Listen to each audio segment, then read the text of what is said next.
What does it mean to lose someone to gun violence? Well, for Sherri Scott, it means never seeing her daughter Francesca again. Frankie was the life of our family. You know how you had that one person? And she was that one person. She was that one. Scott says everyone called her Frankie, from her neighborhood friends to her nieces and nephews. On August 3rd, 2019, Frankie Marks took her 7 kids to Rouge Park on Detroit's west side for a day of fun and barbecuing. A dispute broke out on the basketball courts. Then shortly after, Frankie and her kids heard gunshots. Francesca was safe. But when they started shooting, she ran to her baby to get her baby. That's how she got shot. By the time Scott learned her daughter had been shot, things weren't looking good. She drove to the hospital, but it was too late. So when I got to her, she wasn't cold. And I just held her hand until her body stiffened up. Frankie was 30 years old. Scott remembers trying to tell her grandkids that Frankie, their mom, was never coming back. It was horrible. Watching these kids, seeing that they'll never see their mom, it was just horrible.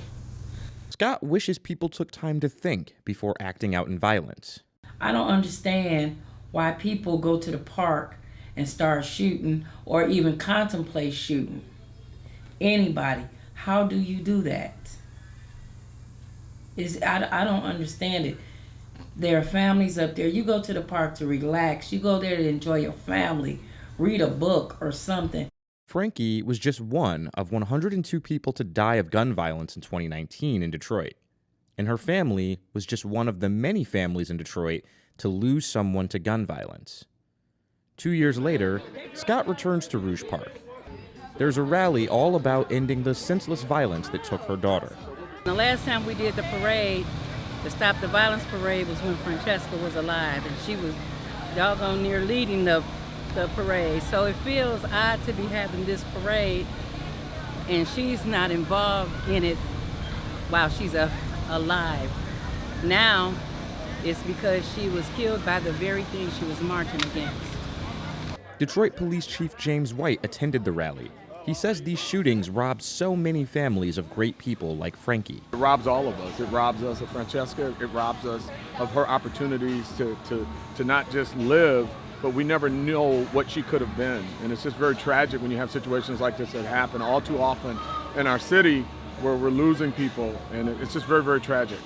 For some Detroiters, that feeling of loss stays with them for a long time.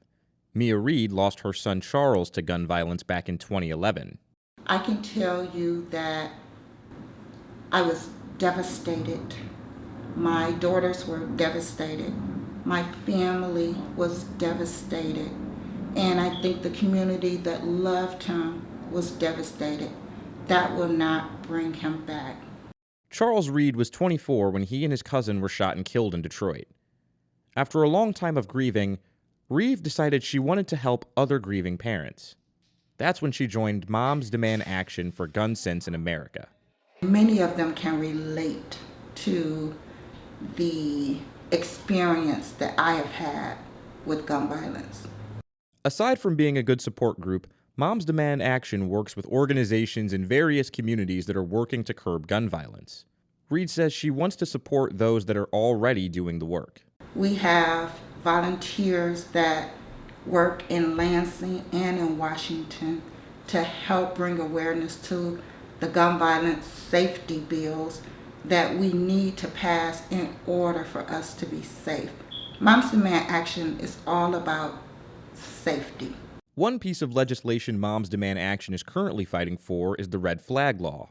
The red flag law, knowing that somebody that has a gun and should not have it, that is going to flag the person that is selling it to them so that they can pause for a minute and do some background checking. So expanded background checking. Reid says she's done a lot of research on gun violence since her son was murdered. She says communities can't fix the problem until they start at the root. Oftentimes people don't focus on the root cause. Gun violence is just a symptom of the root cause, which is poverty. So when people feel desperate, when people don't have the most basic things that they need, oftentimes they will revert to crime. DeJuan Kennedy is a Detroiter who understands the root causes of gun violence. He knows firsthand because when he was young, he shot and killed one of his friends and spent 14 years behind bars.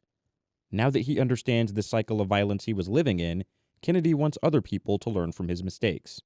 Like, that's why it means something to me. That's why it's something to me. Because I know why I was doing stuff. You know what I mean? So I know why the next person may be doing stuff. And I know if I survive something, I have a responsibility as a survivor to make sure the next person is warned before they do what they do. Kennedy works with Force Detroit, a local nonprofit that works to build a freer and economically just future for Black and brown Detroiters. Kennedy spends a lot of his time talking to people who were dealing with the same cycle of violence that he was in. I know what I did. I know what was going through my mind. So I try to share some of the things that help me process things and use my best thinking in the future. So Kennedy says doing this work keeps him on the right track. Personally, it's been helpful for me and the people that I have relationships with that know how I was in the past. It gives them a perspective or a point of view that they can dialogue like I'm right here. So you can talk to me about why I've changed, why I'm not doing this. He works alongside Alea Harvey Quinn, who is the executive director at Force Detroit. She says right now the team is looking to other cities for solutions to gun violence.